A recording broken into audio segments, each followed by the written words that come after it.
चलेंगे, जब आप प्रभु में चलेंगे, सच कह रहा हूं, आप अपने जीवन में वो खुशियां देखेंगे, वो आनंद देखेंगे जो आपने अपनी जिंदगी में कभी सोचा भी नहीं है। आपके बच्चों की जिंदगी, आपके बच्चों का भविष्य, मैं सच कह रहा हूं, सिर्फ और सिर्फ परमेश्वर बना सकता है।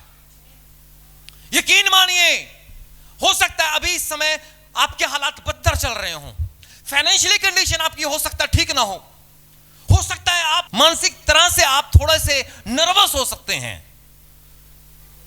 आप सोच रहे होंगे कि आप आगे क्या होगा, कैसे चलेंगे हम, कैसे जिएंगे हम, मेरे बच्चों का क्या होगा। लेकिन मैं आपको आज परमेश्वर पर भरोसा दिलाकर कहना चाहता हूं कि आने वाला समय, आपकी जिंदगी का आने वाला समय आशीष से भरा हुआ है।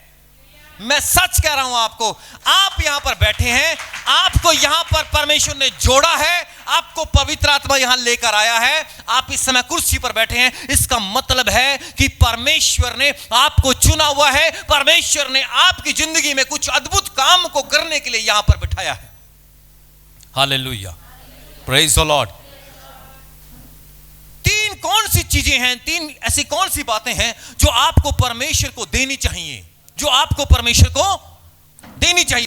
पहला, नंबर 1, रोमियो की पत्री उसका 12वां अध्याय, जब हम 1 वचन से पढ़ते हैं, रोमियो की पत्री जब हम 12वां अध्याय जब हम 1 वचन से पढ़ते हैं, मैं आपके लिए पढ़ना चाहूंगा। यहां पर लिखा है, इसलिए हे भाइयों, मैं तुमसे परमेश्वर की दया स्मरण दिलाकर विनती करता हूं कि अपने शरीरों को जीवित और पवित्र और परमेश्वर को भावता हुआ बलिदान करके चढ़ाओ, यही तुम्हारी आत्मिक सेवा है। सुना आपने क्या लिखा है यहां पर? सबसे पहला आपको क्या काम करना है? अपने शरीर को, किसको? ये जो बॉडी है आपके पास, ये जो शरीर है आपके पास, इसे किसे देना है? अपने शरीरों को जीवित। कैसे जीवित का मतलब क्या है? अच्छे काम, अच्छी आदतें, अच्छे बोल, अच्छा स्वभाव, ये जीवित शरीर की बात कर रहा है परमेश्वर। जो आपके शरीर में अभी जो प्राण चल रहे हैं, इन प्राणों के द्वारा, ये जो प्राण किसमें होते हैं? लहू में होते हैं। आपके अंदर लहू चल रहा है, आपके अंदर लहू बह रहा है, लहू सर्कुलेट हो रहा है। इस लहू की बात कर रहा है। शरीर को जीवित और पवित्र और होली। प्रभु यीशु मसीह ने कहा, जैसे मैं पवित्र हूं वैसे तुम भी पवित्र बनो, जैसे परमेश्वर पवित्र है वैसे तुम भी पवित्र बनो। सुनिए जरा, सबसे पहला क्या काम? इस शरीर को जीवित, पवित्र और परमेश्वर को भावता हुआ। किसको भावता हुआ? परमेश्वर को भावता हुआ बलिदान करके चढ़ाओ। सैक्रिफाइस, बलिदान। बिना बलिदान के, बिना सैक्रिफाइस के आप परमेश्वर से बरकतें, आशीषें नहीं ले पाएंगे। समय आपको देना पड़ेगा, आपको प्रार्थना करनी पड़ेगी। इस शरीर को आप परमेश्वर के लिए दे रहे हैं, आपको प्रेयर करनी पड़ेगी, आपको बाइबल पढ़नी पड़ेगी, आपको कलीसिया में आना पड़ेगा, आपको चर्च में आना पड़ेगा, आपको वर्शिप करनी पड़ेगी, आपको आराधना करनी पड़ेगी, तभी तो आप चढ़ाएंगे, तभी तो आप एक बलिदान दे रहे हैं। ये बलिदान ही सैक्रिफाइस है। अपने शरीर को परमेश्वर के लिए समर्पित करना। परमेश्वर ने अब्राहम से उसके इकलौते पुत्र को मांग लिया। वो इकलौता पुत्र जो शरीर में था, उस शरीर को मांगा। परमेश्वर ने यह नहीं कहा था अब्राहम को, अब्राहम अपने बेटे की आत्मा को दे दे। नहीं, परमेश्वर ने कहा, अब्राहम अपने बेटे इसहाक को मुझे बलिदान कर, सैक्रिफाइस कर। उसकी इकलौती चीज थी वो, उसका इकलौता पुत्र था वो, अब्राहम का इकलौता पुत्र, जो परमेश्वर ने उसे मांग लिया कि तुझे अपने इकलौते पुत्र को मुझे बलिदान करना है। क्या अब्राहम ने कोई एक्सक्यूज लगाया? नहीं। क्या अब्राहम ने किसी से पूछा? नहीं। लेकिन आज मसीह लोग, जब परमेश्वर उन्हें कुछ काम करने के लिए कहता है तो वो अपने पड़ोसियों से पूछते हैं, अपने रिश्तेदारों से पूछते हैं, अपने परिवार में पूछते हैं। कोई काम नहीं इतनी जल्दी पूछेंगे, लेकिन जब परमेश्वर के काम करने की बारी आती है, जब परमेश्वर कुछ करने के लिए उन्हें कहता है, तो वे पूछते फिरते हैं। पिछली बार जब आपको परमेश्वर ने, मैंने वचन बताया था परमेश्वर का कि परमेश्वर की आवाज को सुनना है। आवाज को कैसे सुन सकते हैं आप? शमूएल ने परमेश्वर की आवाज को सुना, 3 बार परमेश्वर ने उसे पुकारा, 2 बार वो कंफ्यूज हो गया कि किसने मुझे बुलाया है, शायद मेरे पास्टर एली ने मुझे बुलाया है। लेकिन जब दूसरी बार बुलाया तो वो एली के पास गया, उसने कहा क्या आपने मुझे बुलाया है? तो उसने कहा मुझे ऐसा लग रहा है शमूएल को परमेश्वर बुला रहा है। और जब परमेश्वर ने उसे तीसरी बार पुकारा तो उसने आवाज दी, तेरा दास सुन रहा है, तेरा दास सुन रहा। क्या आपके वो कान है कि आप परमेश्वर की आवाज को सुन सके? वो कैसे सुन पाया? वो बच्चा था, वो बहुत बड़ा सेवक नहीं था अभी। शमूएल अभी 10 साल का लगभग होगा अभी।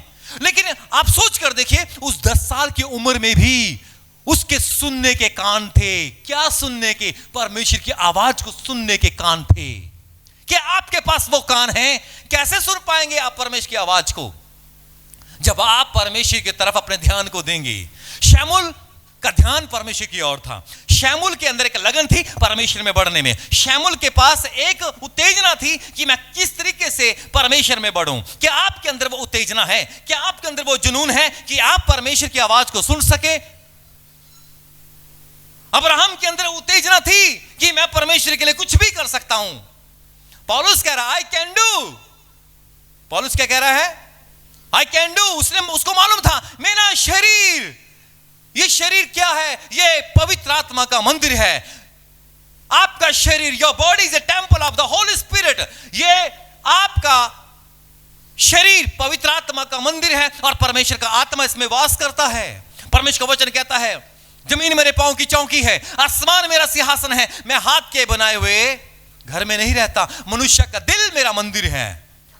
Your heart is a temple of the holy spirit and the spirit of the Lord dwells in you।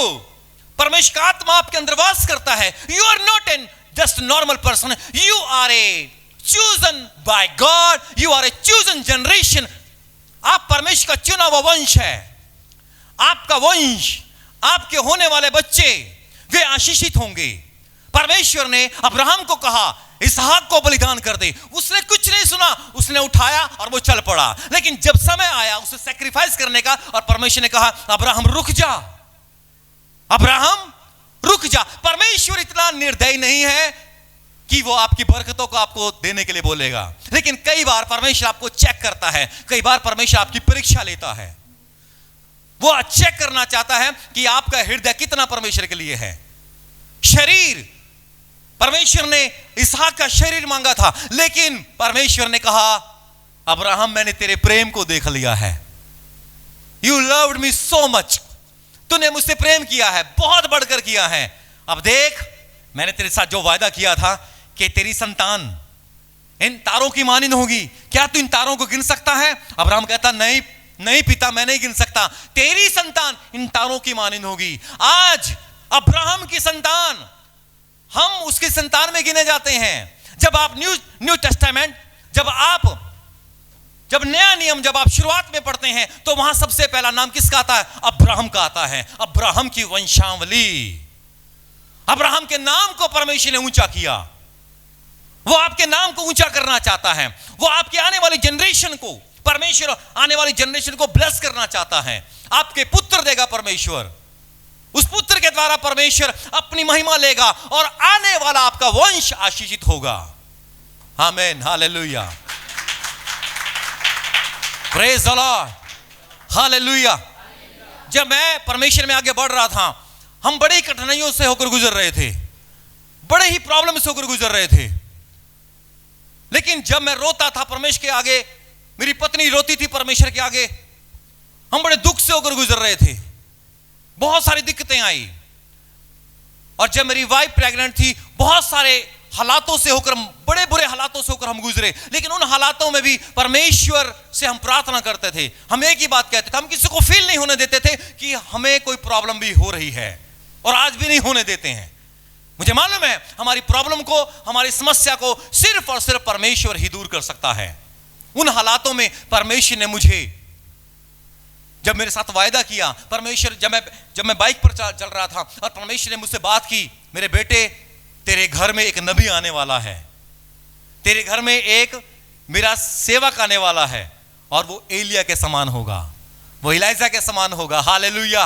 मैं बाइक पर चलता चलता रो रहा था, मेरे आंसू चल रहे थे।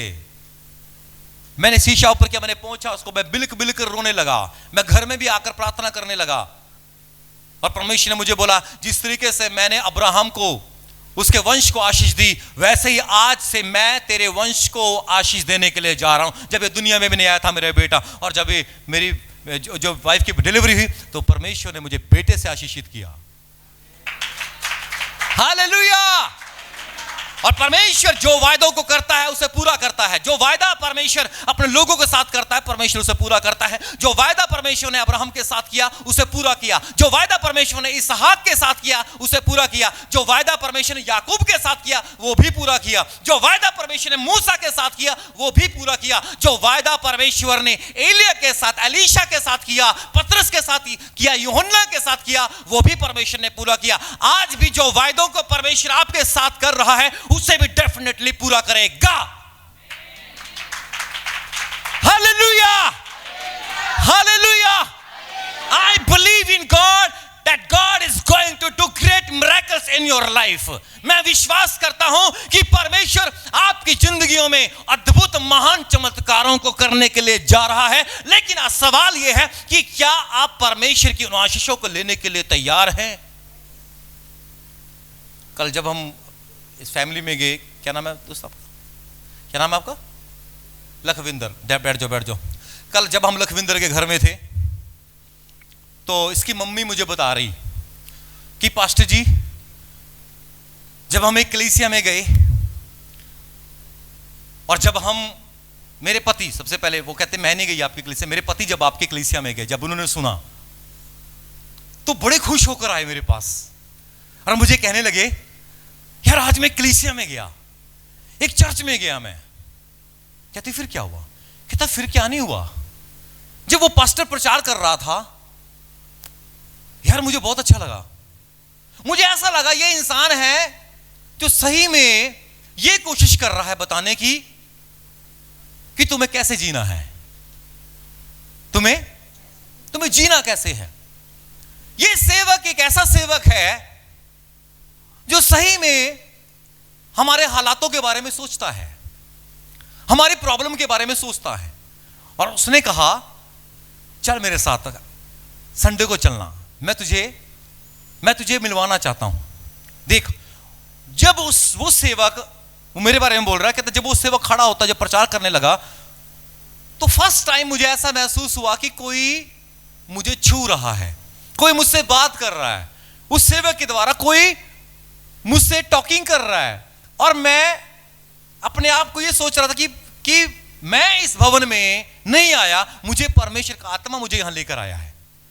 Hallelujah, hallelujah.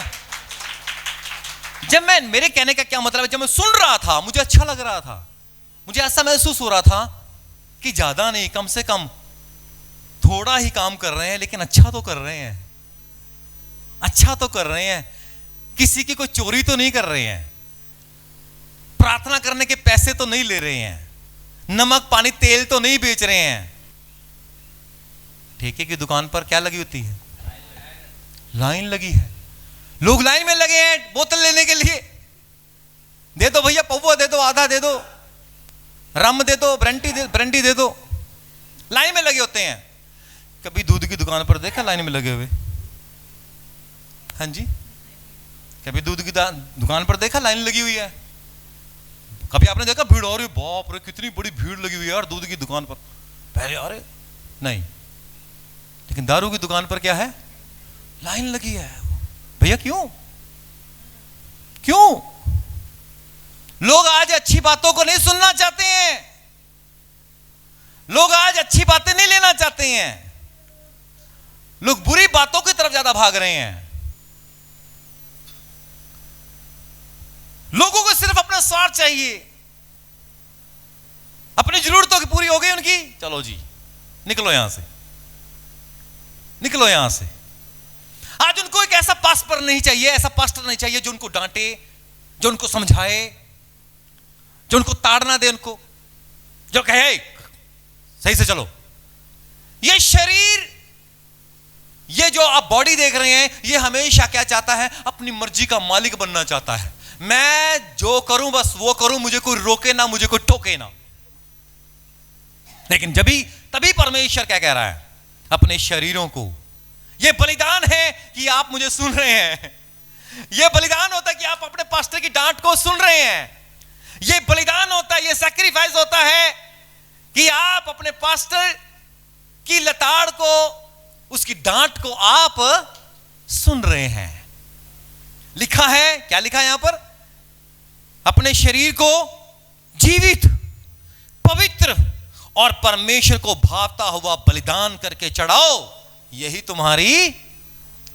तुम्हारी आत्मिक सेवा है। नंबर दो,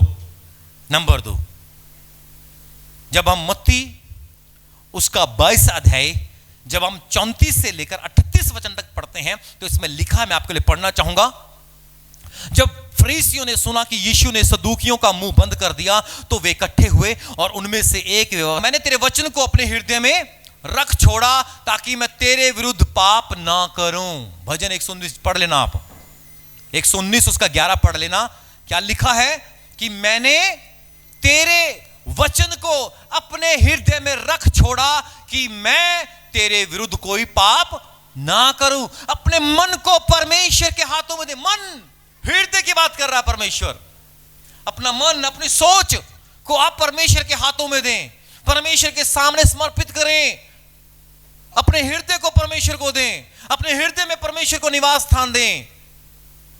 आज हम सब चीजों को स्थान दे दें। आज हम धन को अपने दिल में स्थान दे देते हैं, अपने परिवार को अपने दिल में स्थान देते हैं, लेकिन परमेश्वर कहां है भाई? क्या वो आपके हृदय में है? जब तक वो आपके हृदय में नहीं आएगा, जब तक आप उसे अपने हृदय में इनवाइट नहीं करेंगे, अपने हृदय में स्थान नहीं देंगे, वो नहीं आएगा। तभी कह रहा परमेश्वर, मैं तुम्हारे दिल के दरवाजे को खटखटाता हूं। यदि कोई मेरा शब्द सुनकर द्वार खोलेगा तो मैं उसके भीतर आऊंगा और उसके साथ भोजन करूंगा। ये कौन कह रहा है? परमेश्वर। ये उसका वचन कह रहा है, पवित्र आत्मा कह रहा है, open your heart, I will come, I will sit with you and I will dinner with you, I will lunch with you, I will breakfast with you. परमेश्वर आपके साथ भोजन करना चाहता है, परमेश्वर आपके साथ टाइम स्पेंड करना चाहता है। But there is one question, are you ready to be with him? क्या आप तैयार हैं उसके साथ रहने के लिए? क्या आप तैयार हैं उसके साथ टाइम को स्पेंड करने के लिए?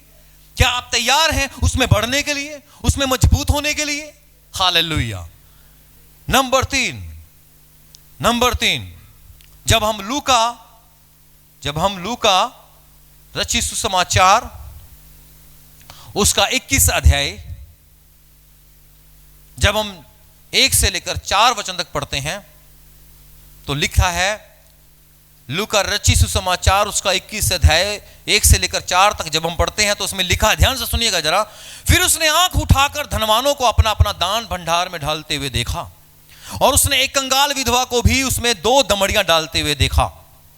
तब उसने कहा, मैं तुमसे सच कहता हूं कि इस कंगाल विधवा ने सबसे बढ़कर डाला है, क्योंकि उन सब ने अपनी अपनी बढ़ती में से दान में कुछ डाला है, परंतु इसने अपनी घटी में से अपनी सारी जीविका डाल दी। अपनी सारी जीविका डाल दी। उसने कब डाला? जब उसके पास है भी नहीं था। उसने कब अपना धन दे दिया? जब उसके पास सिर्फ 2 दमड़ी थी। हो सकता है आपके पास बहुत कम हो। पहली चीज, आपको अपने तन को परमेश्वर को देना है। Your body is a temple of the holy spirit, you have to sacrifice by your body और by your living things, sacrifice. दूसरा, आपको परमेश्वर को क्या देना है? अपना मन, अपना हृदय। अपना हृदय आपको परमेश्वर को देना है। नंबर 3, आखिरी पॉइंट में आ रहा हूं, अपना धन परमेश्वर को देना है। हालेलुया। बहुत लोगों का सवाल होता है, मेरे पास तो है नहीं, मैं कैसे दूं? ये औरत ये सवाल कर सकती थी, परमेश्वर मेरे पास नहीं है, लेकिन उसने अपने घटी को परमेश्वर के लिए दे दिया। उसके पास कम था। अगर आप कम में से नहीं दे सकते हैं, तो आप ज्यादा से भी नहीं दे सकते हैं। हेलो, जब आप अपनी कमी में से परमेश्वर को नहीं दे पा रहे हैं तो इस बात को समझ लें कि आप ज्यादा में भी परमेश्वर को नहीं दे पाएंगे। बाइबल कहती है जो थोड़े में विश्वास योग्य है उसे परमेश्वर ज्यादा देने में विश्वास योग्य बनाएगा। जो थोड़े में विश्वास योग्य है, आपके पास थोड़ा है, आपके पास कम है, आपके पास हो सकता है सिर्फ इतना हो कि गुजारा चलने लायक, लेकिन इस बात को ध्यान रखना, इस बात को आप समझ लें कि उस विधवा के पास, वो विधवा थी बेचारी, उसका पति भी नहीं था, हो सकता है उसके रिश्तेदार भी नहीं है, उसके रिश्तेदार भी छोड़कर चले गए। भाई जिसके पास 2 दमड़ियां, रिश्तेदार भी कहां होंगे उसके? आजकल रिश्तेदार भी तो उसे के ना जिसके पास, हेलो, जिसके पास पैसा है, रिश्तेदार भी उसी के ही हैं आज। अगर आपके पास अच्छी पर्सनैलिटी है, अच्छे पैसे हैं, अच्छा बढ़िया बैंक बैलेंस है, अच्छी गाड़ी है, तो रिश्तेदार भी आपको पूछेंगे और भाई क्या हाल है, ठीक ठाक है, कोई दिक्कत तो नहीं, कोई प्रॉब्लम तो नहीं है। लेकिन जैसे ही आपके पास सब कुछ चला जाता है, आप कंगाल हो जाते हैं, तो याद रखिएगा रिश्तेदार भी आपका नंबर ब्लॉक कर देंगे। हेलो, रिश्तेदार भी आपके नंबर को ब्लॉक कर देंगे, कहीं आप उनसे कुछ मांग ना लें। और अगर आप हॉस्पिटल में या आपका रिलेटिव या आपके घर का कोई मेंबर कोई हॉस्पिटल में एडमिट हो जाए, तब भी वो सिर्फ 1 या 2 बार हालचाल पूछेगा, उसके बाद फोन बंद, उठाने भी बंद। अगर आ गया तो एक बात सोचेंगे, शायद पैसे के लिए फोन आ गया, शायद पैसे मांगेंगे। अब वो पहले से ही प्लान बना लेते हैं कि भैया अपनी अपनी समस्या पहले से बतानी शुरू कर दो कि भैया ये दिक्कतें आ रही हैं, मैं तो पहले ही बहुत परेशान है, मेरे को तो है ही नहीं। हाँ जी, ये इस विधवा औरत ने जब डाला, किसने देखा? जब आप अपनी कमी में से डालते हैं, जब आप अपनी घटी में से डालते हैं, परमेश्वर देखता है। हेलो, परमेश्वर देखता है। जब आपके पास कुछ नहीं है और जो आपके पास रह गया है, आप जब उसे भी परमेश्वर को दे देते हैं, परमेश्वर उसे देखता है। और परमेश्वर ने वहां पर खुद कहा, परमेश्वर खुद बोलेगा, आपकी गवाही देगा परमेश्वर। आपने गुप्त में डाला है, परमेश्वर पब्लिकली आपकी गवाही देगा। उसने गुप्त में से डाला, उसने गुप्त रीति से डाला, लेकिन परमेश्वर ने सबको बता दिया कि इस विधवा औरत ने सबसे बढ़कर डाला है। ताली बजाओ यार, हालेलुया। इस विधवा औरत ने सबसे बढ़कर डाला है, हालेलुया। दोस्तों, पैसा बता देता है कि आप कितना प्रेम करते हैं परमेश्वर को।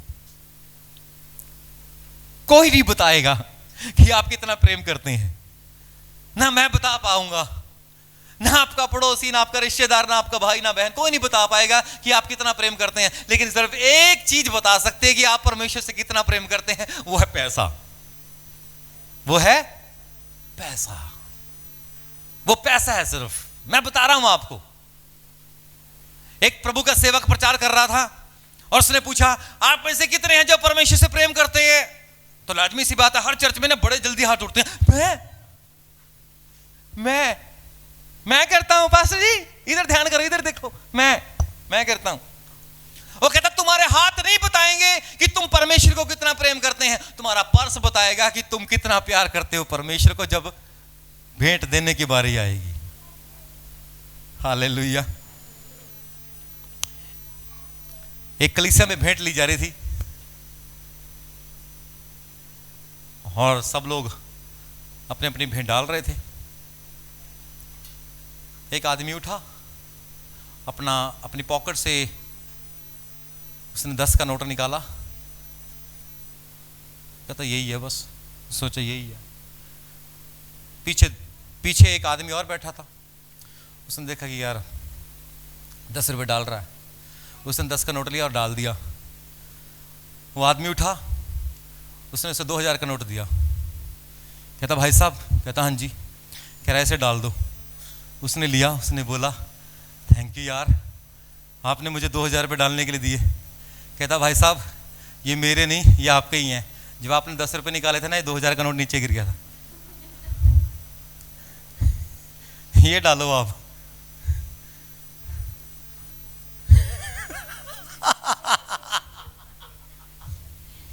कहता वो, भाई साहब ये मेरे नहीं है 2000 रुपये, ये आपके ही है। जब आप 10 का नोट निकाल रहे थे ना, ये 2000 का नोट नीचे गिर गया था आपकी जेब से, इसे डालोगे था।